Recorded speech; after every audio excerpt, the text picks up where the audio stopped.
में आपको MCQ solve करवाऊंगा। ठीक है स्टूडेंट, चलिए अपनी ये वीडियो स्टार्ट करते हैं। तो बेटा chapter number 1 functions and limits second year का इसके इंपॉर्टेंट फार्मूला डिस्कस करने जा रहे हैं। तो बेटा सबसे पहला फार्मूला है वो जरा देख लें। बेटा limits x approach to infinity 1 plus a upon x की power x equal to e की पावर a। अब ये फार्मूला कैसे ज्ञात करना जरा उसको देख लें। बेटा ऐसा फार्मूला जिसके अंदर फर्स्ट टर्म होगी 1, ठीक है, फर्स्ट टर्म में यहाँ पे 1 होना चाहिए और यहाँ पे जो फ्रैक्शन में वैल्यू लिखी होगी उसके जो डोमिनेटर में होगा वही पावर में होगा।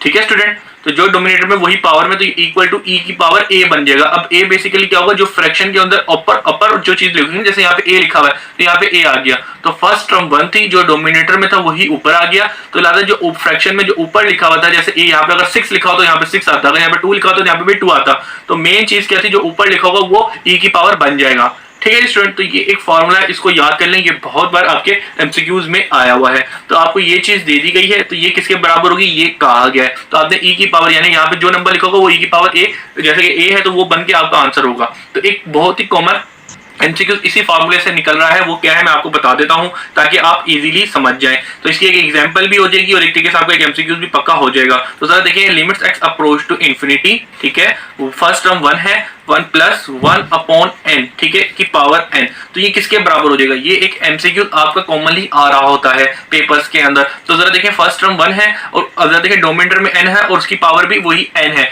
तो अब जरा देखिए किसके बराबर हो जाएगा, तो ये e की पावर a के बराबर हो जाएगा। यहाँ पे देखिए a की जगह क्या लिखा हुआ है, 1, a की जगह यहाँ पे 1 लिखा, तो इसके ऊपर 1 लिखो या ना लिखो एक ही बात है। तो ये जो है e के बराबर हो जाएगा। ठीक है स्टूडेंट, तो ये एक एमसीक्यूज भी है और ये इसकी एग्जांपल भी है इसी फार्मूले की। तो उम्मीद है ये फार्मूला भी अच्छे तरीके से समझ आ गया होगा। अब चलते हैं अपने सेकंड फार्मूले पे। अब बेटा ये सेकंड फार्मूले में क्या है, limits x approach to 0 e की power x minus 1 upon x equal to 1। ठीक है जी स्टूडेंट, तो अब ये एक फार्मूला है, ये भी आ रहा होता है, आपको ये चीज दे दी जाएगी और बोलेगी ये किसके बराबर है, ये 1 के बराबर होता है। ये फार्मूला याद कर लें। अब इसकी एक अच्छा, इसको किस तरीके से याद कर सकते हैं बेटा, जरा देखें। देखिए e की पावर जो ऊपर है ना, ठीक है, e के ऊपर जो पावर है वही डोमिनेटर में होगी, जैसे ऊपर x है नीचे भी x है, तो ये इक्वल टू 1 होगा, लेकिन e से जो है उससे -1 होना चाहिए। अगर इधर +1 होगा तो फिर आपका ये आंसर नहीं लगेगा। ठीक है जी स्टूडेंट, तो आपने आंसर नोट फाउंड लिख देना जो भी नीचे होगा, लेकिन फिलहाल ये बात याद होना चाहिए कि कंडीशन यही बननी चाहिए, जो e की पावर है वही डोमिनेटर में हो और इसे -1 हो रहा हो, अगर -2 हो रहा हो, प्लस हो रहा हो, कुछ भी साइन हो, लेकिन आपका आंसर ये नहीं लगेगा। लेकिन जो फिर लिमिट्स जो लेनी होगी उस तरीके से लेंगे। लेकिन अगर ये कंडीशन बन रही हो, -1 हो रहा हो, e की पावर x और वही डोमिनेटर में हो, e की पावर x ना हो लेकिन जो पावर में वही हो, ठीक है, इसकी मैं एक एग्जांपल आपको करवा दूं ताकि आपको एक अच्छे तरीके से ये फार्मूला समझ आ जाए। ठीक है स्टूडेंट, ये फार्मूला बराबर होता है 1 के। तो जरा देखिए, लिमिट्स x अप्रोच टू 0, ठीक है, e की पावर में बोलता हूं 2x माइनस 1 अपॉन 2x, ठीक है, ये किसके बराबर होगा। अब जरा देखें, e की पावर 2x माइनस 1 हो रहा है और जो पावर है वही इसके डोमिनेटर में, तो ये बराबर हो जाएगा 1 के। ठीक है, जो पावर थी वही डोमिनेटर में आ गई। अगर मिसाल के ऊपर 2x होता और नीचे x होता तो फिर हम उसको बनाते। ठीक है जी स्टूडेंट, और बनाने का तरीका उम्मीद है आपको आता होगा, लेकिन इतना मुश्किल चीज नहीं आ रही आपके पेपर में, लेकिन आपको बस मेन जो फार्मूला है वो याद होना चाहिए जो कि आ रहा होता है। ठीक है स्टूडेंट, तो e की पावर पे जो पावर होगी वो डोमिनेटर में होगा और उससे -1 हो रहा होगा, तो किसके बराबर हो जाएगा, 1 के बराबर हो जाएगा। ठीक है स्टूडेंट, चलिए जी अब आइए अगला फार्मूला पढ़ते हैं जो आपके एमसीक्यूज में भी आया हुआ है कि limits x approach to infinity, ठीक है, तो इक्वल टू 0 है, ये याद रखना है। ठीक है, कैसे होगा मैं इसको एग्जांपल बता देता हूँ। तो लिमिट्स का मतलब ये होता है कि भाई जो क्वेश्चन दिया गया है उसके अंदर जहां जहां x होगा वो पुट हो जाएगा। x इन्फिनिटी दिया गया है तो भाई x की जगह इन्फिनिटी पुट कर दिया, तो ये वाली बात आपको पता होगी कि 1 अपॉन इन्फिनिटी किसके बराबर होता है, 0 के बराबर होता है। तो लिहाजा ये जो चीज है इसलिए इसके बराबर हो गई है। और इसके अलावा आपको ये बात भी पता होनी चाहिए जो आपको काम आ सकती है कि इन्फिनिटी होता है 1 अपॉन 0 से। ठीक है, इसको हम इस तरीके से भी लिख सकते हैं इन्फिनिटी के, और लेकिन 1 अपॉन इन्फिनिटी 0 के बराबर होता है। तो इससे ये चीज आपको पता होनी चाहिए। ठीक है जी स्टूडेंट, क्लियर हो गई बात। अब चलते हैं अपना एक और फार्मूले को डिस्कस करते हुए। अब यहाँ पे क्या फार्मूला है बेटा, अगर देखें यहाँ पे आपको दिया x माइनस a की पावर जो होंगी वो सेम होनी चाहिए और जो इनके बेसिस हैं वो नीचे हो, x माइनस a।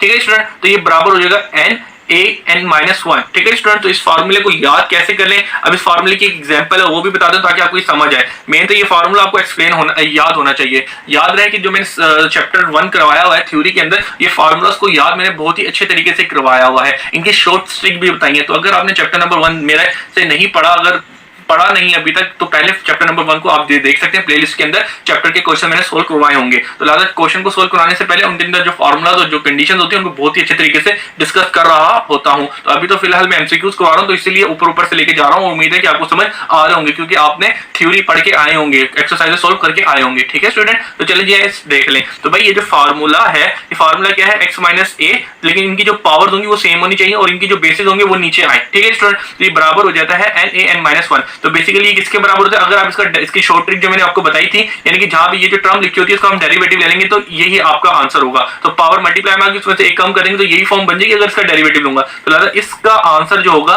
वो इस टर्म की डेरिवेटिव होगा। ठीक है, एक शॉर्ट ट्रिक बताई हुई है, अगर याद नहीं होता अक्सर बच्चे को। ठीक है, तो अब तो देखिए इसकी जो एग्जांपल आपके पास पेपर में अक्सर आई हुई है वो जरा देख लें क्या आई हुई है, यानी कि एमसीक्यूज में आई है N minus one upon X minus one. ठीक है स्टूडेंट, तो वो कह रहा है और यहाँ पे ये लिमिट्स भी हैं। ठीक है, लिमिट्स एक्स अप्रोच टू ए। ठीक है स्टूडेंट, तो अब यहाँ पे आपको क्या दिया गया, लिमिट्स यहाँ पे बेसिकली 1 आ गया। तो इस तरह का एक एमसीक्यूज दिया हुआ, बोल रहे हैं कि ये किसके बराबर होगा। तो बेटा ये वाली बात आपको पता होगी, एक्स स्क्वायर माइनस 1 का स्क्वायर, अगर 1 का स्क्वायर करूंगा 1 ही आ जाएगा। ठीक है स्टूडेंट, और एक्स माइनस 1 है, इस बात को समझ आती है, यानी कि मैं इसको ये काम कर सकता हूं। तो जरा देखें x माइनस वन जो ऊपर बेसिस है वही नीचे डिवाइड में, और उनकी पावर भी सेम है। तो ये इस फार्मूला यहाँ पे लगते हुए ये फार्मूला क्या बनेगा बेटा, जो पावर है वो मल्टीप्लीकेशन में आ जाएगी और 1 में से 2 में से 1 कम कर दो तो 1 बच जाएगा। ठीक है, 2 माइनस 1 क्या 1, तो ये किसके बराबर हो जाएगा, ये 2 पावर क्या है 2 माइनस 1 किया तो 1, और 1 की पावर 1 ली 1 आया, 2 को मल्टीप्लाई कर दिया।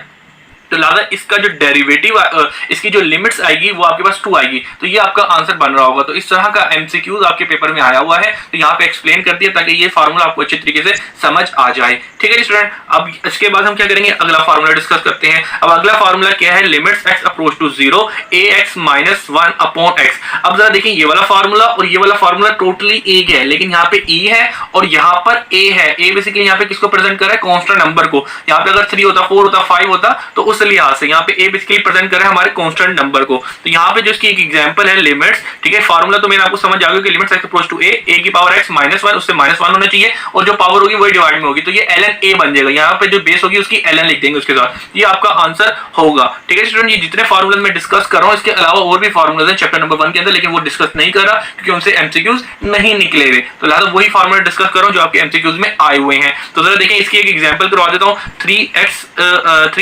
3x square minus 1 upon x square equal किसके बराबर होगा। तो जरा देखें यहाँ पे, जरा देखिए यही फार्मूला यूज है, a की जगह यहाँ पे 3 है, x जो पावर यहाँ पे एक्स स्क्वायर है वही डिवाइड में भी एक्स स्क्वायर और इससे माइनस 1 हो रहा है। तो लिहाजा किसके बराबर हो जाएगा, ln a की जगह यहाँ पे 3 लिखा हुआ है तो आपने वो लिख दिया a सिंपल।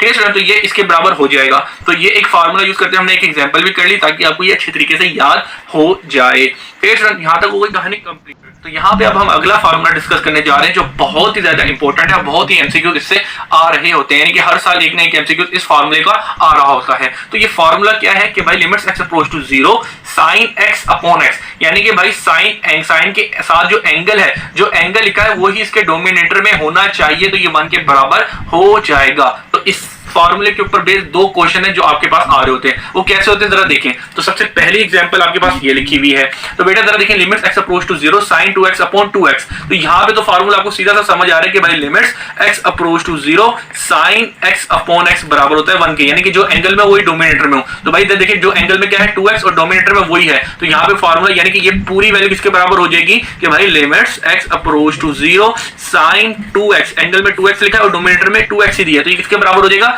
1 के बराबर हो जाएगा। ये फार्मूला आपने इस फार्मूला को यूज करते हुए सिंपल इसका आंसर दे दिया। ठीक है, अब आ जाए ये वाला फार्मूला। अब इसका इस तरह के क्वेश्चन आते हैं तो बोलते हैं ये किसके बराबर होगा। ठीक है जी स्टूडेंट, अब ये टर्म किसके बराबर होगी, इसके ऊपर लिमिट्स लें। तो बेटा इसके अंदर लिमिट्स लेने के लिए जरा सबसे पहले देखिए क्या करेंगे, लिमिट्स एक्स अप्रोच टू 0, ठीक है, यहाँ पे क्या लिखा हुआ है साइन 2x अपॉन 2 लिखा हुआ है, सॉरी 2 यहाँ पे x लिखा होना चाहिए, मैं गलती मिस्टेक हो गई, इसके नीचे x होगा। ठीक है, इसके नीचे x होना चाहिए, x, ठीक है बेटा x होगा।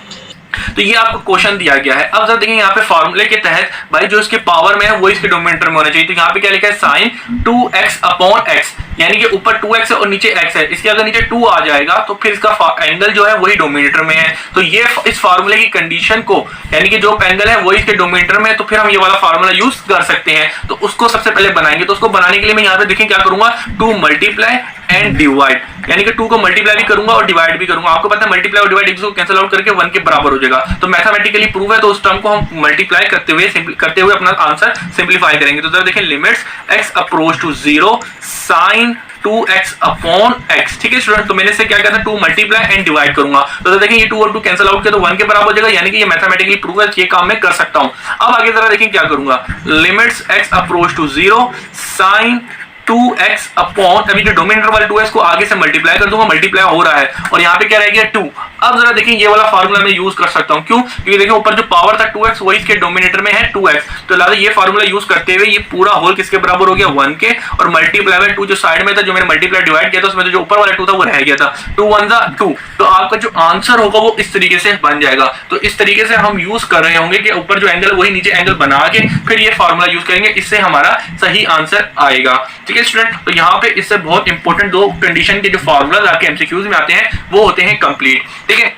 यहां तक हो गई बात कंप्लीट, तो जितने भी फार्मूलाज अभी तक डिस्कस किए हैं आप रिवाइज कर लें और उसके बाद आगे चलिएगा, ठीक है स्टूडेंट। तो वीडियो को रोक के सारे फार्मूलाज रिवाइज कर लें, अब आगे फार्मूलाज ताकि देखें तो आपको आसान लगे, ठीक है बेटा। तो अब हम, ठीक है स्टूडेंट, ये रैंडमली एक सेट दे दिए नंबर्स का। अब इसमें अगर आपको बोल दिया जाए लीस्ट अपर बाउंड, ठीक है, जिसको LUB कहा गया है, और लीस्ट लोअर बाउंड LLB, जिसको हम प्रेजेंट कर सकते हैं LLB, ठीक है। तो लीस्ट अपर बाउंड और लीस्ट लोअर बाउंड क्या होता है? आपके पेपर में अभी तक जो MCQ आया वो आया कि लीस्ट अपर बाउंड बता दें, एक ये सेट दिया गया, और इसी के साथ अब इसके अलावा आपको आगे जो है वो लीस्ट तो लिखा हुआ है लेकिन लीस्ट लोअर बाउंड अभी तक नहीं आया, तो वो भी आपको बता दूंगा ताकि अगर इन फ्यूचर ये चीज आपके आ सकती है तो आपको पता होनी चाहिए। तो भाई एक सेट दे दिया जाएगा, आपको बोल दिया जाएगा कि लीस्ट अपर बाउंड बता दो और लीस्ट लोअर बाउंड बता दो। भाई लीस्ट अपर बाउंड बेसिकली क्या होता है कि एक सेट के अंदर जो सबसे बड़ी वैल्यू होगी ना, लीस्ट अपर बाउंड जो सबसे बड़ी वैल्यू होगी उसको बोलते हैं लीस्ट अपर बाउंड। तो देखिए इसमें सबसे बड़ी वैल्यू क्या है? सबसे बड़ी वैल्यू 21 है, ठीक है स्टूडेंट। तो आपका जो आंसर बनेगा वो 21 बनेगा, ठीक है जी स्टूडेंट। तो सबसे बड़ी वैल्यू इसके अंदर लीस्ट अपर बाउंड क्या है? सबसे बड़ी वैल्यू जो है वो 21 है, तो आपने उसका आंसर